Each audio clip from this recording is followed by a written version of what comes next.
Hello, everybody. Welcome back to the Valve Ketchup Podcast. I am your host, Tyler McVicker, and joined, as always, is Jaycie. JCE, that's me, co-host JCE. Jaycie. Yeah, we have a lot to talk about. These last few months have been insanity, if I'm going to be completely honest. I think that these last, I'm going to say March, April, and May have been, oh my god, just insanity. You know what I mean? So there are a lot of pieces of news and content that have come out over the last month that I haven't personally made a report on yet. And in case you're new to the format, the Valve Ketchup Podcast is all about attempting to recap all of it.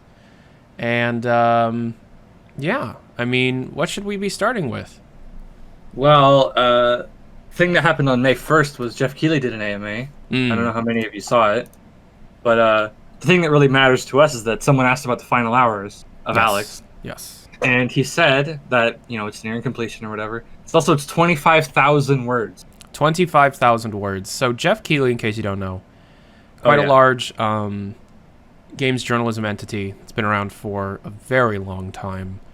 And, well, as it turns... start with Valve. He got his start back in the mid-90s. One of the very first things he ever did was drive down from Canada to Seattle, Washington. At that point, I think they were in Kent. And he did, really in-depth reporting on the development of the first Half-Life. He was a teenager at the time. So now, with the release of Half-Life Alyx, back in November when they first announced the game, they... Geoff Keighley did a big interview with Robin Walker, Dario Casali, and David Spayer. Yeah, and they talked about how Geoff was going to be talking about the development of Half-Life Alyx in the first final hours that Geoff has written since Titanfall 2. It's been a while. And not only will Geoff be talking about the development of Half-Life Alyx, but he'll be talking about the Source 2 projects that led to Half-Life Alyx. Jaycie, I don't even think I've talked to you about this, but I've been doing a significant amount of research on exactly what led to Half-Life Alyx. Well, it seems as if Half-Life Alyx is actually an amalgam of quite a few projects that kind of came together in the last 2 years of development and turned into what we now know as the masterpiece that is Half-Life Alyx. Left 4 Dead.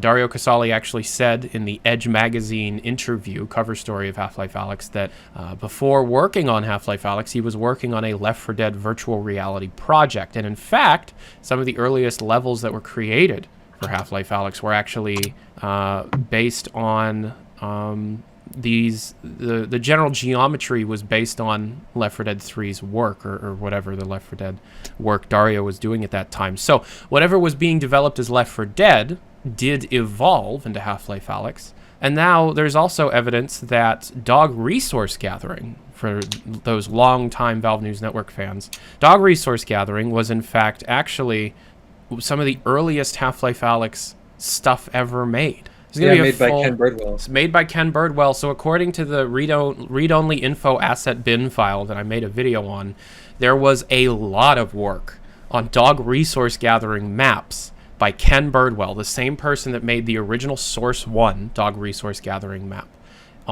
That we did a big report. That's, if you look at my most viewed video, it's that one about Dog Resource Gathering. It's got 1.2 million views. Yeah, I helped fix up those maps to make them playable. Yep, that was a fun time. Yeah, it was a really fun time. And there's going to be a really... I don't know exactly how I'm going to go about reporting on this kind of content, but there will be a series of videos that goes into the real nitty-gritty of what was found in the read-only asset info bin file.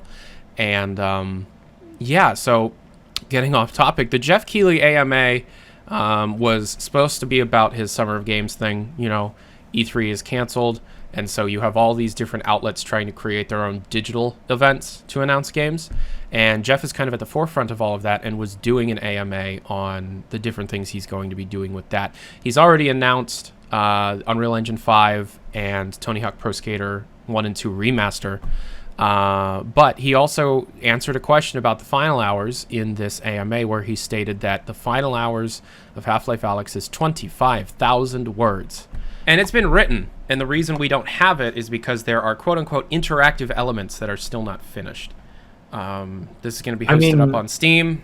Oh, like, I was wondering, I mean, obviously, none of us would know yet, but I'm wondering if that's, like, Portal 2's one, or if that's, like actual game Well, asset. from what I'm hearing, it's very similar to the presentation that was seen in Portal 2's, but, I mean, my dream is for the original opening to just be released as a piece of playable content through the final hours. That old 2.5-hour opening that used to exist in Half-Life Alyx. That would be nice. That's like the biggest thing. Yeah. It takes about 1.4 hours to read 25,000 words. Yeah. I just took the Half-Life 2 final hours and put it into a word counter, and it's 18,000 words long. Okay. So that one's pretty long. So it's gonna be like, maybe like a third longer than that, if not more. On May 2nd, statues of Rick May, the late TF2 soldier voice actor, was added to TF2 in all the official maps, I think, and some community ones. Almost every single one, yeah. Which in and of itself is a lot of work. Yeah. They actually, well, I don't want to jump technical because of this. I have a lot of respect for Rick May. He seemed like a really great guy. Yes. And, Valve certainly tried to do their best to actually pay respect to him and the character he played. I was gonna say that they actually, like, they could have done it a lazy way, but they actually made it. They actually programmed stuff and placed it manually into all the maps, which I think is, I'm glad they took the time. Yeah, I mean, Team Fortress 2 is obviously on its way out in terms of official support from Valve. At most, you're looking at probably one more major update, if anything, really, to be honest. However, the ability for the team to be able to go back and take a look at something like this when, the time really needs it, Rick May being the voice of the soldier, and the soldier being probably everybody's favorite in terms of the character that exists. Oh yeah, he's great. I love him. Yeah, he's my favorite. He's everybody's favorite. And so, yeah, I mean, in order to be able to remember that work that was done and remember the actor that was able to create that character using only his voice is very important. It did take Valve about a month to push that stuff out following... Like 2 weeks. It was a little while. Yeah. But they did push the statues. You walk up to the statues, they say a soldier line, and they're in like every single map, which is insane. Yeah. And then, of course, they've been actually pushing quite a few bug fix updates lately, which has been very interesting. Yeah, I feel like above everything, the fact that they did that shows that they don't ignore TF2. They don't ignore it. No, but it's just nobody, is really working on that as if it's their full main project. Game's practically 14 years old. There is no TF2 team in the way that you would think, in the same way that there's a Dota team, Yeah. And I know that upsets some people to think about, but eventually it's just, you're just going to have to... I mean, it's an online game. It can't last forever. Yeah. Sorry. I know that's mean, but... It's the reality of the situation. Counter-Strike will die one day. Dota will die one day. We'll all die one day. Yeah. Half-Life Deathmatch won't have any players anymore. That's the worst one. Of all. Ricochet. MapLabs is a really cool series of source engine level design competitions that run like practically every month. So MapLabs is run by Chris Wayland and some other people. I'm sorry. Toki is one. MapLabs TestTube number 8 was released. That was the one called Eye Candy, where the goal of the competition was to make the prettiest looking map. After TestTube 8 was made available, MapLabs number 9 was announced, which the theme of that competition, if you want to enter, is backtracking. There are some like sub challenges, but that's the main thing. You can go to the MapLabs Twitter to find the full details. It ends on June 7th, so it's nearing the end. But if you want to try and rush an entry in, I would not complain. So, Jaycie, you've entered the majority of the MapLabs competitions up until now. Yeah, I entered a lot of them with my girlfriend Kimberly Ibohars. There's a MapLabs server with a bunch of lovely people in it and stuff, and they'll help you and things. Yes. What would you say about entering? What is that experience like?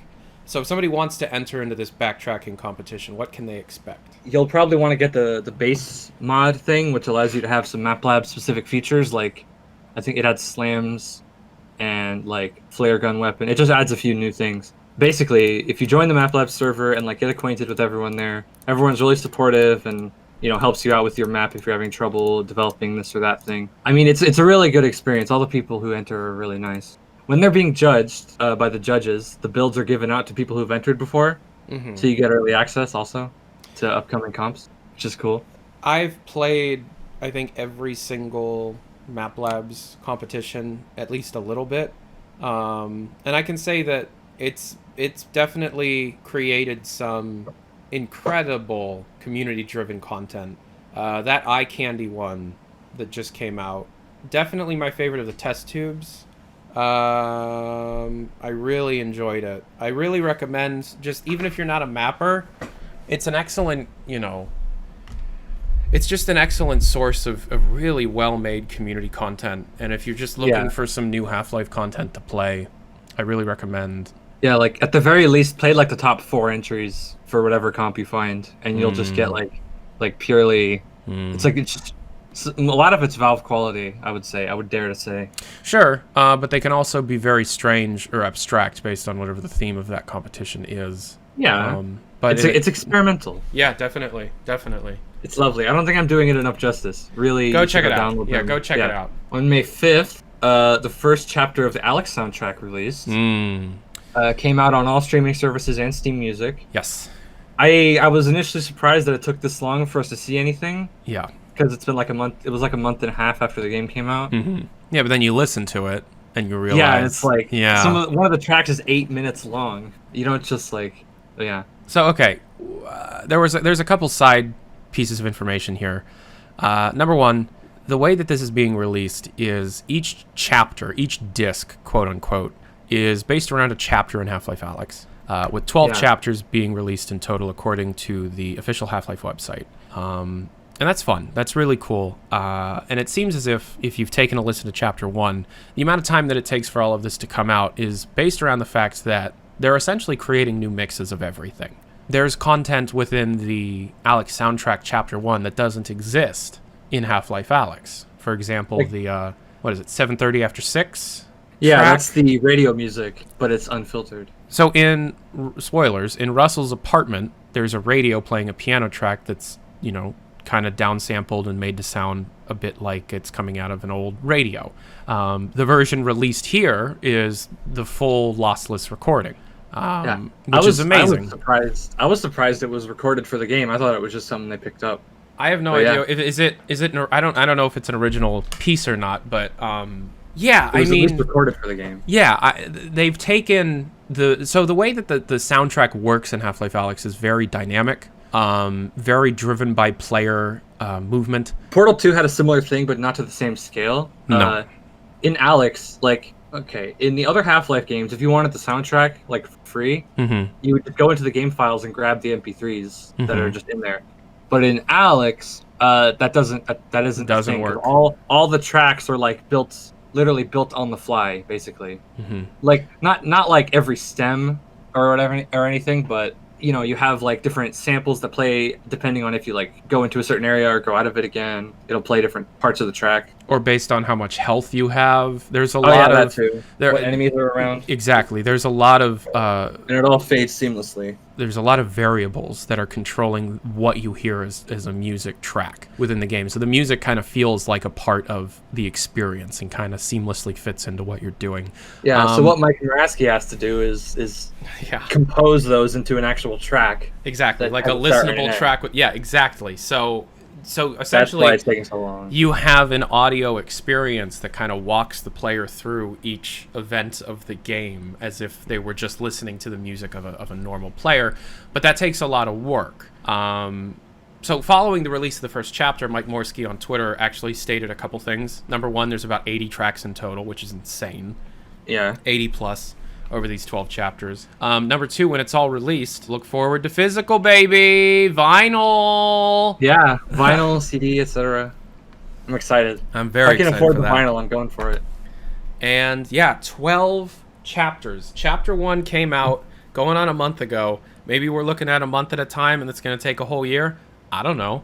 But it doesn't really matter because really in my head, it's just take as long as you need, and it's kind of just like free stuff they're throwing at us. Valve likes to do that sometimes, just some extra stuff. And this is kind of going above and beyond, and it really shows that Mike Morski is just an awesome, all-around cool dude. And it still applies right now. If you buy Chapter 1, all the other chapters will be free, so definitely do that. Yes, if you buy Chapter 1 on Steam, I think it's like $10. As the new discs come out, you get them for free. I did buy it because it comes with both MP3 and FLAC. But yeah, Mike Morski, you should guest on the Ketchup Podcast. Love you.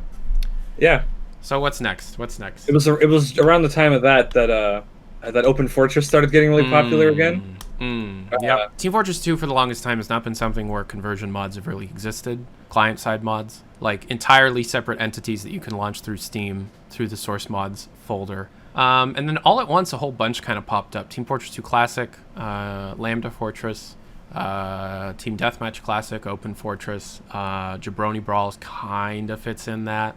In a way. And so Open Fortress is just one of these many mods that exist. This one is trying to take the old Team Fortress 2 Classic deathmatch mode and create it into something that's available publicly currently. And yeah, I mean, it's available for download for free. Yeah, I mean, if you want to go check it out, it's a free deathmatch mode for Team Fortress 2. There was a guy, I think it was Peacemaker, made a video about it, and then they started getting some Twitter attention, then it kind of snowballed. So, Open Fortress. The thing about Open Fortress is that it's fully, it's not like, it's open source, basically, to my knowledge. And you download the game off an SVN. You can, their SVN's down right now. They have an official mirror. It's because it's so overloaded with attention and stuff. Sure. Yeah, I mean, its naming scheme is in the same vein as something like Open Morrowind or Open Roller Coaster Tycoon. And their code is hosted publicly if you want to go check that out to see how they wrote the game. Yeah, I mean, it's on. I forget where the GitHub where open. I'll post that in the Twitter. Yeah, if you're interested in Open Fortress, I'd really recommend checking it out. And if you're down for that, it also supports like free cosmetics TF2 on the side if you like. Sure. As well as the deathmatch mode and etc. It is claimed to be an open source mod, so if you want to see how they made that mod, check out their GitHub link down in the Twitch chat right there. I'll put it in the description of the YouTube video if you're reading. But there's a lot of really interesting Team Fortress 2 mods. There's Team Fortress 2 Vintage is one that's popping up on my radar. TF2C is getting an update very soon. You're getting Team Deathmatch Classic coming soon. Lambda Fortress allows you to play through all of Half-Life as the TF2 Mercs. That one's really fun.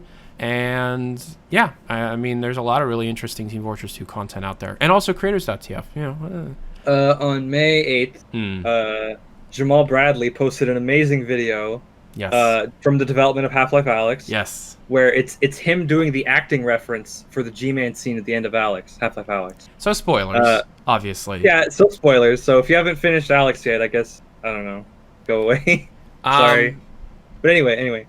So this video is him doing the full acting reference and mouthing the lines from the ending scene of Alyx with G-Man. Do you want to say what the cool part is? Yes. Jamaal Bradley, I'm going to give some context first. Jamaal Bradley, lead animator on Half-Life Alyx, animated G-Man, Larry, Eli, and I think quite a few other things, but those were the major things he mentioned on his Twitter.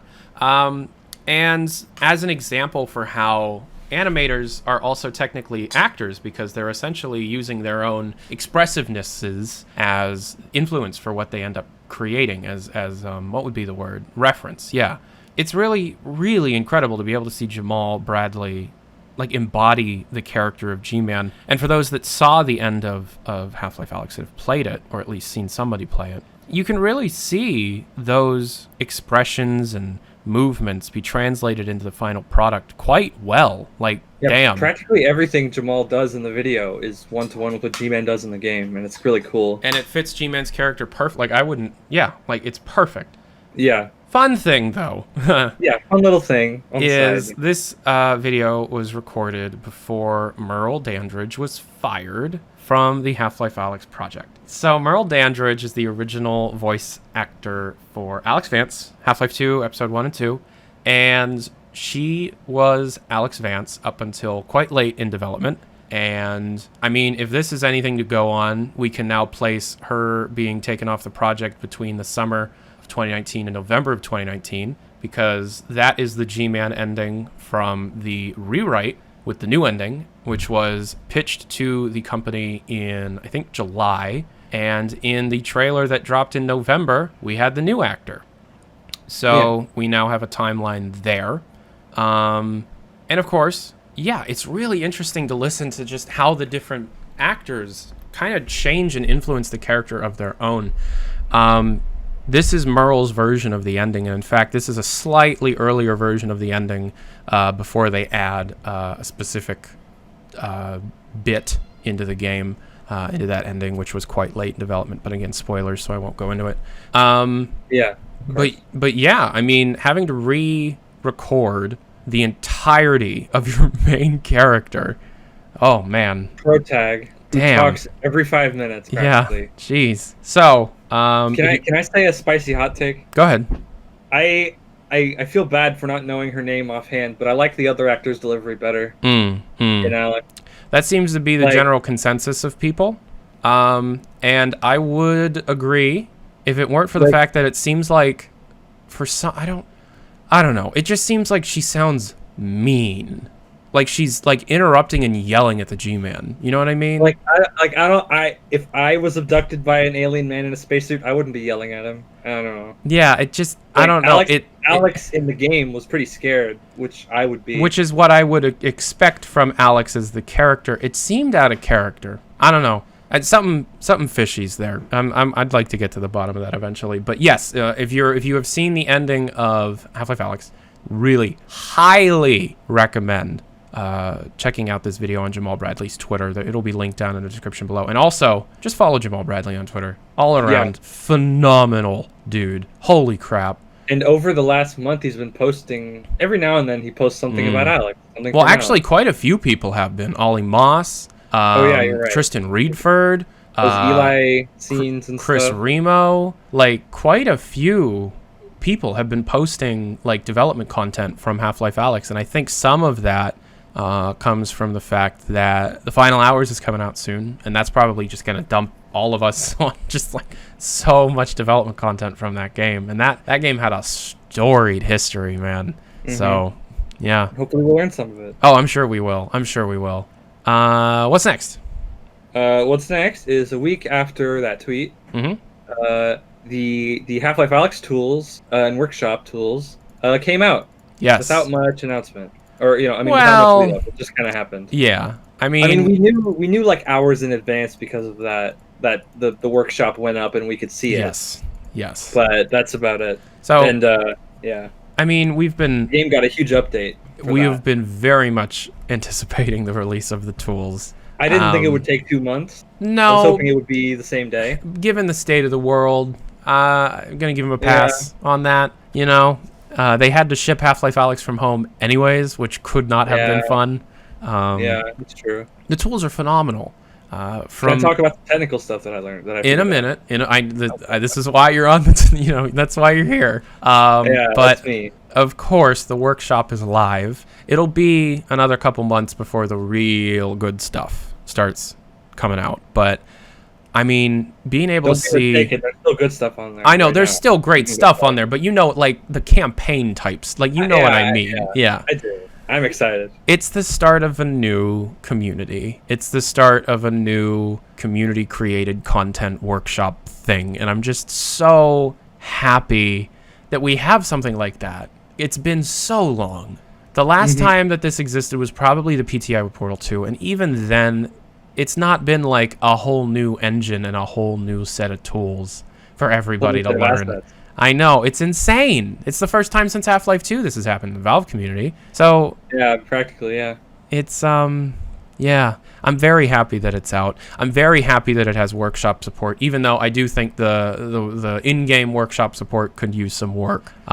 Please don't make me go back to the menu to play a different map every single time. Some people need to test through all of them very quickly for their job. Having to watch the title every time. Every time. Oh my god. Yeah, I mean, I love the title screen, but please don't make me watch that animation before I can start doing stuff every time. So, Jaycie, we had a conversation where you just went bananas showing me. Yeah, oh my god. Go ahead. Well, first thing is that when the game came out, despite the fact it was nearly like 60 odd gigs, 70 odd gigs, gigabytes, it was actually missing a whole lot of assets. If you explored it with like Valve Resource Viewer by XPA, you could see that a lot of the assets you could see in the game aren't in the files.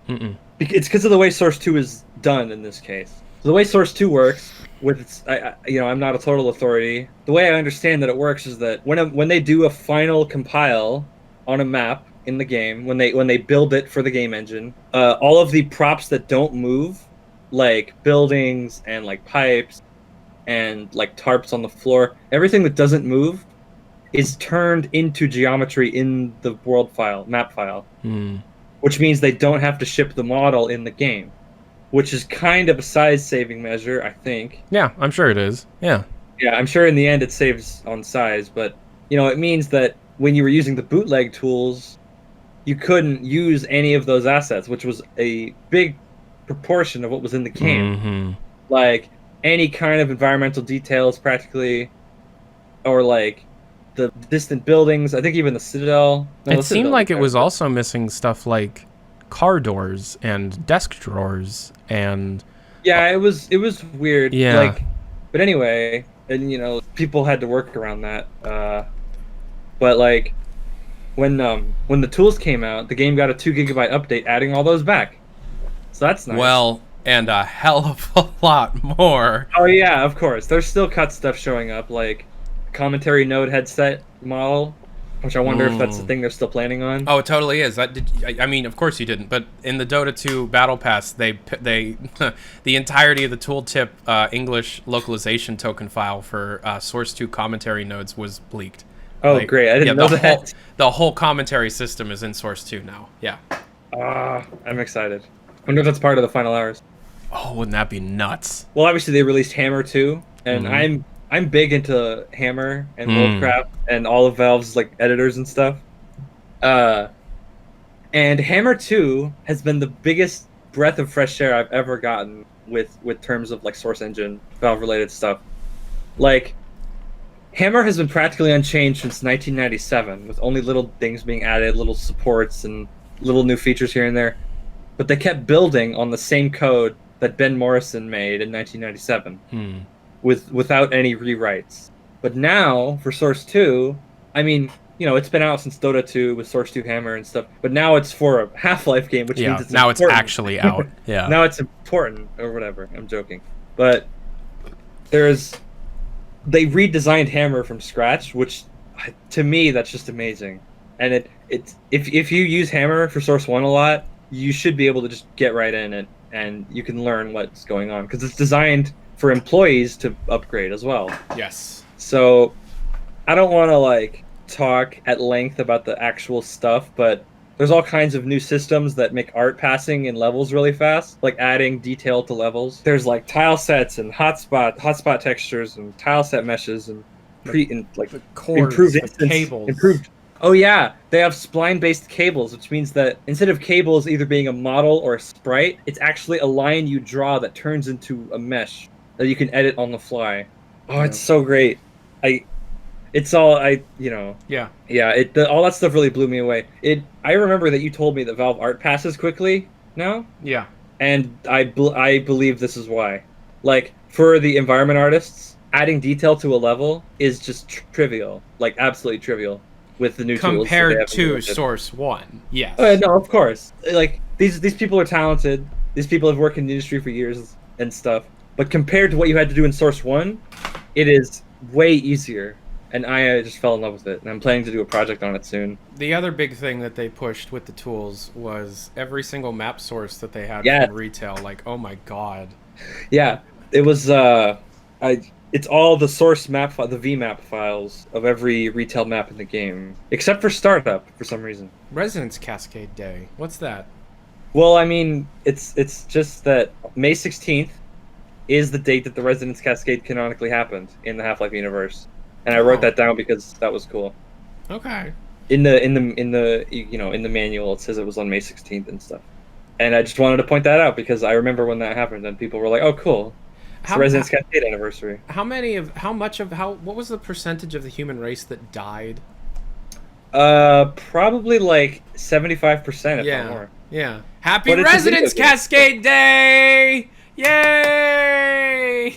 Woo! Woo! Okay, what's next? Hey, there's this Half-Life mod in development that seems very much like it's trying to be an expansion, like Opposing Force Blue Shift, where you play as like another character escaping Black Mesa. It's called Half-Life Dark Matter.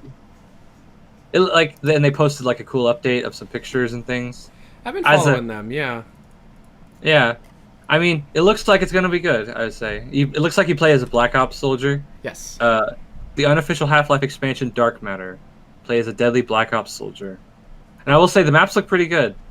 The interior areas look almost like something Valve would make again. Yeah, I'm excited to see if it ever comes out. I hope it does. Raising the Bar Redux Chapter 1 came out. I have not great feelings about this. Neither do I. But I don't want to just lay. Neither do I. Yeah. But it's okay. We just say what it is. Well, it is a Half-Life 2 mod that is recreating, the early cut concepts, beta concepts. Raising the Bar was the name of the development book. Yes. So that's what they took their namesake. And it's called Raising the Bar Redux because it's the reanimated version of a mod that was called Raising the Bar, where they've continued on when that mod stopped a couple of years ago. But I have a really high standard of quality also, and I think Tyler does too. Sure. Yeah. But in my opinion, the level design was very frustrating, and the art was not good. The voice acting was not good. There were quite a few redeeming qualities about it. I actually played the whole thing. I think that's up on the Tyler McVicker archive thing. Yeah, I mean, there are a few things that I enjoyed. I liked how they're essentially taking popular leak concepts and major geometry set pieces and remaking them from scratch. That's pretty interesting. And I also... Go ahead. I was going to say the thing that frustrated me the most is that they said this was absolutely final and they weren't going to make any more changes. I did see that. That can't be true. That cannot be true. That's not true. But I think it's an interesting concept. I think it's an interesting execution on an idea. There are quite a few beta mods, and as I get older and as this community ages, my interest in beta mods wanes in general. Obviously, I'm still very interested in the real deal whenever I can, talk about it or research it or anything. But, there's that one and the other big one's Dark Interval. And, of course, you got Missing Information. And then there's been 10 or 20 others that have existed over the years that we've seen come and go. My favorite is Depot. Depot's pretty good. My favorite's Air Exchange. Yeah. No, I mean a mod called Depot, not the chapter. No, there's Air Exchange mod. Yeah. Oh, I'm sure there is. But these Half-Life 2 beta mods, you really have to know what you're looking at before you go into them, especially with something like Raising the Bar Redux, because otherwise you really won't enjoy it. I am very familiar with the cut concepts of Half-Life 2, so I pretty much always knew where to go because I recognized every area and I knew the progression because I knew what they were doing. But if you don't know that, you'll probably be lost pretty quickly. It probably wouldn't be very enjoyable. I think Dark Interval would be...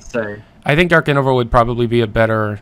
Even if you don't know what you're looking at, you'd probably still have a good time kind of thing, because it's entirely its own thing. I don't know. I feel like Dark Interval has its own problems, but it might be better as a beginner. Yes. I mean, every beta mod has... I mean, nothing is perfect. The closest thing to perfect we have is Missing Information's Borealis chapter, and that's it. I was just about to deploy another spicy hot take. Honestly. Go ahead. Yeah, sure. I don't know if their Borealis is as good as I remember it when I played it. I don't know. Well, no, definitely not. But I mean, I played it the first time when I was 12. Yeah. Yeah. I played it again, and it wasn't as good as I remembered it because it is just the beta levels, but like really fixed up. But it is the beta level. I mean, they do take quite a few liberties with it, and they add a lot of really interesting like graphical effects. The model work is good. Yeah. I mean, if what you're trying to do with what Missing Information does, of like you're taking the real thing and trying to polish it up the best you can, I really don't think you can do a whole lot better than what MI did with Borealis. If that's your goal. Because at that point you should just remake shit. You're just supposed to just like make it from scratch. But I don't know. I've always been an MI fanboy. Valve put it up on Steam. Friggin' yeah, that was supposed to happen a year ago. Why didn't it? 2 years ago. Valve? 2 years ago. Really? I thought it was April 2019. 2018. Yeah, they just won't let it go. No. Yeah. Yeah, this one's all you. I got nothing to say about Artifact 2, baby! We back! We're back! Artifact's back! I've been calling it for a year now. Artifact 2, we're back. They've been talking about it for a couple weeks. Every Monday, the Artifact team has been posting on the blog. And as it appears, it's a brand new team. No longer are we helmed by Brandon Reinhardt. We're helmed by a man named Eric Tams, a longtime Valve employee dating back to 2008, meaning this poor soul has been working there since the Dark Ages began. Let's give a round of applause for sticking it through. Yeah, you came in right as the orange box came out. Okay, you got to go through Portal 2, and then you got to watch the company collapse. Congrats. Well, that's coming back, maybe. And now it's coming back, hopefully. Yeah. But all kidding aside, Artifact 2 is out. It's a complete system rewrite. We do know now because the beta sign up happened, and then the beta launched on the 25th to a very select group of people. We now know that it's technically just a massive update. It's not a complete rewrite from the ground up. It is based on the original Artifact code, and they are reusing wherever anything they can possible. It is in Source 2, of course. And yeah, I mean, the game plays, it's an entirely different game. What I thought they were going for was something a bit less complex. Nope. Not at all. It's arguably more complex this time around. But is it good? But is it good? I haven't been able to really play it much at all. I'm not in the beta. It's interesting to see how the game completely changed. It's an entirely new game, and what I find just incredibly fascinating is how right I was. Tyler always calls it. It just depends on how many years in advance. Yeah, back it was like January, February. I made a video called "Everything Known About Artifact 2.0," where I said for the last couple months of 2019, there was a team that formed to try and completely remake Artifact, and then in December they had a they had a company-wide playtest to try and show like, hey, this is the new Artifact. If you want to help us out, come join our team. And because they did it in December, right when everything was locked down and people started leaving the Half-Life Alyx team, they actually gained a team. And I, in a video uploaded back in January, you can go see, I was like, you have 3 boards played at the same time, 5 slots per board, the shop was reworked, consumables have been removed, all this stuff, and yes, I was completely right.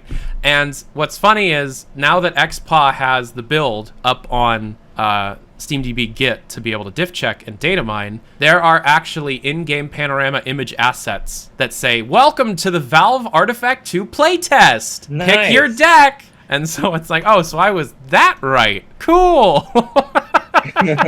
So what is next for Artifact? I'm sorry, what? I was going to say, is it still on the other Steam ID? Is that going to be a thing? Yeah, it's 2 different IDs so that the old Artifact still exists as far as I'm aware. Yeah. Yeah, I think it's funny because I don't know. I was like, it's just more Valve. It's just more released Valve content, which to me is golden. Unless it's Dota 2. Yeah. I mean, like, I was gonna say, should we just do the next Dota 2 thing before finishing with Half-Life? Yeah, I mean, what can we even say about Dota 2? Neither of us played. The Dota 2 TI-10 Battle Pass came out. One of, if not the largest, Dota 2 update we've ever seen. And I put up a video about it that Anger wrote and recorded. I did a data mine for it. It's interesting. I wish I was a fan. you know, because like, damn, they get treated real well. But you know, I mean, yeah, Dota 2's battle pass for a TI that may not even happen this year. You know, it's a huge battle pass. I don't know. It's as simple as that. I'm very excited for Artifact 2. I'm very excited for Underlords Season 2. Couldn't really give a crap about Dota in any way. And I've tried many times to get into that game, and I just can't. So Yep. So let's finish up with the big one. Oh, wait, no, there's one thing. There's one little Oh, bit of okay. community news. Yep. I wanted to talk about this because I'm a big fan of what they're doing. Yes. There's a mod for Half-Life Alyx in development called the Alyx Parable. Mm-hmm. And, well, you know, I'm sure most people probably that are listening will have played the Stanley Parable. Yes. By Galactic Cafe. Or at least the original mod, if not the remake from 2013. You really should if you haven't, but yep. Yeah, it's well worth your time, especially if you like clever writing and stuff and jokes. It's so funny. Anyway. It's great, yeah. The Alyx Parable is not a port or a remake. It's a whole new game in the same sort of style, where you play as, you know, Alyx Vance in similar environment, but it's all like Half-Life themed now. Yeah. And it's like, it's also sort of VR oriented because it's Half-Life Alyx. Yep. They released a teaser trailer on May 23rd, and they opened up a Discord, and I tried to post it in your server, but the bot wouldn't let me. Yeah, I mean, I don't want to go too far into it because like it's kind of a conflict of interest at this point, you know. They asked me to do some voice work for it, and I recorded my lines yesterday. Yeah. Well, I don't have any conflict of interest, so I can just say that I really, really like it, and I will be playing it whenever I can do that. Yeah. If you like the Stanley Parable, if you like, I don't know, Beginner's Guide. Accounting Plus, Beginner's Guide, Dr. Langeskov, and the... Yeah, Dr. Langeskov was. Any of those kind of... Crows, Galactic Cafe, yeah. So yeah, look out for that. There's a trailer on YouTube, or the gameplay teaser it is, and there's a Discord around, so just watch out for that. Yeah. Anyway, now... Let's do the big one. The biggest one. Probably the biggest thing of the month, unless like... Final Hours drops on the 31st or something. Yeah, unless 3 days Final Hours drops. But anyway, today, the Arkane documentary by Noclip came out, which was amazing. Oh, man. Like, my focus is the Half-Life stuff, but there's way more, obviously. Yes. There's The Crossing, there's LMNO, which I didn't even know about before this. I didn't know about LMNO. Like, I didn't have time to catch the other parts. I've only seen the Half-Life part. Tyler, you want to talk about the other games? Then we can talk about Half-Life. Well, not really. This is the Valve Ketchup Podcast. I will mention that I actually started playing Dark Messiah of Might and Magic by Arkane, which is a Source Engine title that at one point was supposed to be Arx Fatalis 2. And damn, it's oof. Everything Arkane makes is fucking awesome. I really enjoyed the absolute the passion that the developers still have for that project. You know, 12 years after it was canceled. Talking about the Half-Life willingness game. to talk all about it. You're talking about the Half-Life game, yeah. Yeah, the Half-Life game, Half-Life 2, Ravenholm. So I saw Laidlaw on Twitter ask why it was called. Why did people refer to it as Episode 4? Yeah. And I didn't reply, but I should have. The reason for that is because, like a decade ago on Arkane portfolios, there used to be mentions of Episode 4 Return to Ravenholm, yes. Which I guess might have been a working title. Well, that and fucking Newell called it in an interview. You're right. Yeah. But internally at Arkane, it was just called Ravenholm. That's all it was called. But so there's this like game. Knowledge. There's this game that Arkane Software was working on for like 2 years, set in Ravenholm. And the big thing was, so before any of this came out, before the documentary released, like Jaycie was saying, Mark Laidlaw did say, "Hey, why are we calling it Episode 4?" In that same thing, in that same thread, Laidlaw was like, well, we wouldn't call it Episode 4 because it wouldn't happen after Episode 3. It would happen between Half-Life 2 and Episode 1. And I'm like, how would that at all work? Well, now we know. According to the documentary and the lead developers on the project from Arkane, Half-Life 2, Episode 4, Return to Ravenholm. You played as Shepard. You played as Adrian Shepard from Opposing Force. Yeah. That's amazing. I didn't think they'd bring him back, but they did. It was cool. Oh my god. So, the G-Man drops Adrian Shepard into Ravenholm and meets Father Grigori after the events of Half-Life 2. So, after the Citadel explosion, like, after Gordon has been through and out again, like, it's after all that. Yes. People are surprised in chat. Go watch the doc when you're done. Documentary. Are you kidding me? When you're done here, go watch that. Like, there was like, I'd like so much. Like, before the documentary came out, we had 15 screenshots and like eight model pictures and one video, a video of some zombies. That's all we had of episode 4. Yeah. Like that's everything we had of Return to Ravenholm. And the developers from Arkane are so passionate about this project 13 years on that they keep the game on their computers. And apparently they make new hires play it for some. When they hire new people, they're like, hey, come here, tap them on the shoulder. Come here. Hey, come on, dude. You want to play an unreleased Half-Life game? You wanna? Come on. Anyway, it's about 18 minutes in the documentary. The section in the section of the documentary is about 18 minutes. And it's given us like my god, so many minutes of gameplay. There's like a dozen more screenshots, more model renders of Grigori and enemies and things, concept art, everything. I don't want to get too much. I don't want to get too much into the nitty gritty of stuff because I'm literally working on a video that should be out tomorrow. If you're listening to on YouTube, we're recording this on May 26th. We're recording this the night before, so 2 days from now if you're on Twitch. There is so much. Oh my god. Light-sensitive zombie monkeys. Light-sensitive zombie monkeys and electricity mechanics, like bombs and Grigori and the head crabs. Oh my god. So, in the documentary, they say they got 9 or 10 missions done. Right? I thought that was a loss in translation moment. Contacted Danny, whom I am in contact with, and we're both fans of each other's work. Shout outs to Danny, you might be listening. Love you, man. Apparently, that meant chapters.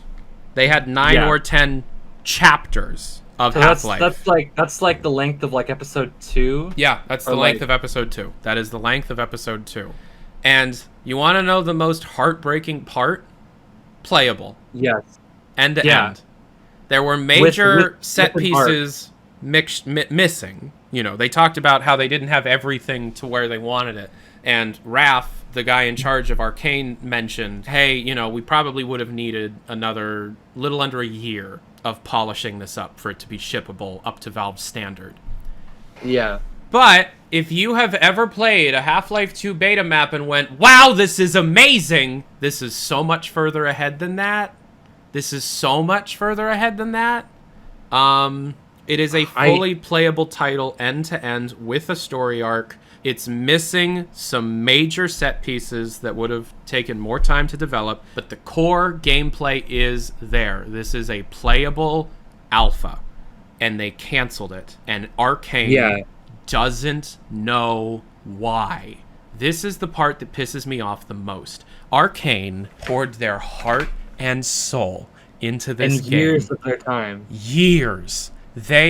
You can tell if you watch the videos of it. Oh my god. These guys were having the time of their life making this game. They, to this day, love this game they were working on. To the point where one of the people they were interviewing had to say, yeah, well, over the years I've learned to be less sad about it. Oh my god, man. Oh my god, man. So, I want to play this game so I want to play it. Man. I want to play it. It has some really novel mechanics here. It does so much stuff with the Source engine. Like the whole game seems to be revolving around this electricity mechanic, obviously. Yeah. And I'm fine with that because that looks awesome. That looks really fun. Yeah, you can create your own little like beams of electricity, little circuits to block off areas from zombies, and they run through it and they vaporize. It looks awesome.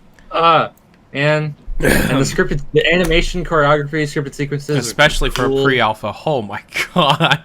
I'm Yeah, not there's, pre-alpha, like, voice- not a pre-alpha, actual alpha, but You know what was really cool? The Half-Life 2 logo segment made out of electricity right at the end. Oh my god, that was awesome. Oh my god, why did the zombies not have head crabs? I actually know the answer to that question. I don't think. Can we say it? No.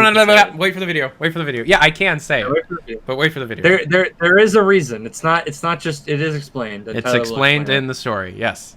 But wait for the video. It's gonna be a great ass video. Wait for the video. I've been working on that most of today. Some of the zombies had this as placeholder written on them. Yeah, well, I mean, the game still had a year left of development time. Yeah, that's no, expected. there wasn't. No, GMAD, there wasn't head crabs on the side. It's something else. There are head crabless zombies. Yeah, that's what they were. Yes. So there are still head crabs in the game, though. There's still head crab zombies. Half-Life. So okay. Also, of course, the game didn't have an official title. Right? Games usually don't get their official title until very late in development. Anyways, like Half-Life Alyx wasn't Half-Life Alyx until like a week before the trailer dropped. Yeah, wait till VR. I have a feeling they would have called it Opposing Force 2, Ravenholm.